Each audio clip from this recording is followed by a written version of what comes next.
আমি এই রোদের তাপে ভাত রান্না করব। গাইস এই রোদের তাপে পুরো গরম হয়ে গেছে এটা। চলো গাইস ছাদে গিয়া দেখি চালের কি অবস্থা।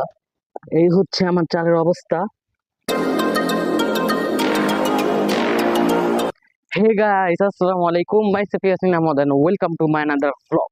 গাইস আজকের ভ্লগে গাইস আমি এই রোদের তাপে ভাত রান্না করব। সো গাইস আমি দেখব এই রোদটা কত তেজ, এই রোদে ভাত রান্না হয় কি না। ভাতের চাল নিয়ে ছাদে চলে আসছি।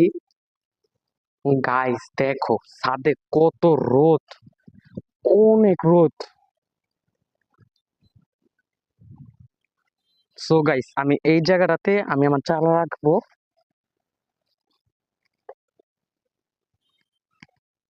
গাইস এই যে হলো আমার চাল, তোমরা দেখতেই পাচ্ছ। এটা হইলো চালের প্রথম লুক। সো গাইস আমি চালটাকে পানিতে দিছি। আজকে আমি সারা দিনের জন্য দেখবো এই চালটা রান্না হতে কতক্ষণ লাগে রোদের তাপে। গাইস এখন বাজে 12টা। সো গাইস আমি 1 ঘন্টা বা 2 ঘন্টা পর পর আইসা রিভিউ দিব ভাতের কি অবস্থা। অনেক রোদ গাইস। তো আজও কি সম্ভব এই রোদে ভাত রান্না করা? তোমাদের কি মনে হয় তোমরা কিন্তু অবশ্যই কমেন্টে জানাইবা। সো গাইস এখন বাজে দুপুর 12টা। তো দেখি গাইস আরো 1 ঘন্টা বা 2 ঘন্টা পর আইসা ভাতের কি অবস্থা। A few moments later. Guys এখন বাজে 1টা। তো আমি 12টা বাজে দিয়েছিলাম। তো চলো গাইস ছাদে গিয়া দেখি চালের কি অবস্থা। গাইস এখনো কিন্তু ছাদে খুব রোদ, অনেক রোদ গাইস।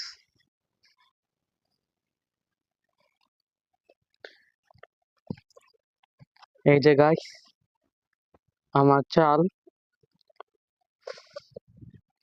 গাইস এই রোদের তাপে পুরো গরম হয়ে গেছে এটা। পানিও গরম। সো গাইস এই যে গাইস 1 ঘন্টা পর আমার চালের অবস্থা দেখতেই পারতেছো। রোজের তেজ দেখো গাইস।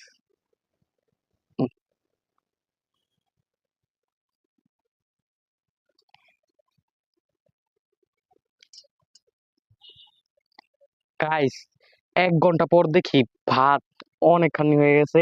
সারাদিন থাকলে আমি জানি না আজও কি সম্ভব ভাত হইব কিনা।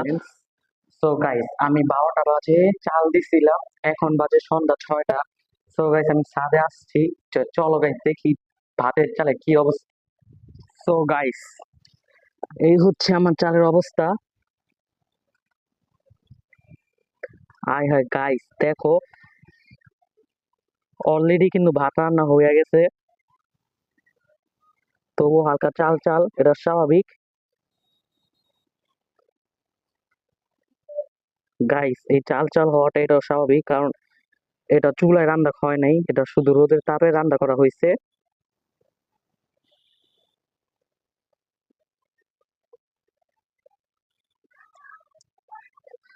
গাইস আজকের চ্যালেঞ্জটা ছিল রোদে তাপে ভাত রান্না করা চ্যালেঞ্জ। সো গাইস আমি 12টা বাজে চালটা দিছিলাম, তো তোমরা তো দেখলাই এটা অলরেডি ভাত হয়ে গেছে। সো গাইস এখন আমি রিভিউ দেবো খেয়ে কি অবস্থা। গাইস খাওয়া যায়, অলরেডি কিন্তু ভাত হয়ে গেছে। গাইস রোদের অনেক তাপ। সো গাইস এটা পরীক্ষা করার জন্য কিন্তু ভাতটা দিছিলাম, ভাত কিন্তু অলরেডি হয়ে গেছে গাইস। তো দেখো গাইস রোদে কি তেজ। গাইস আজকের ব্লগটা ছিল এই পর্যন্তই গাইস। তোমরা কিন্তু এই ব্লগটা কেমন হয়েছে অবশ্যই কমেন্টে জানাইবা। আর ভিডিওতে কিন্তু গাইস একটা লাইক করবা, আর গাইস সাবস্ক্রাইব করতে কিন্তু ভুলবা না। সো গাইস তোমাদের সাথে আমার দেখা হচ্ছে নেক্সট অন্য কোনো ভিডিওতে। আসসালামু আলাইকুম।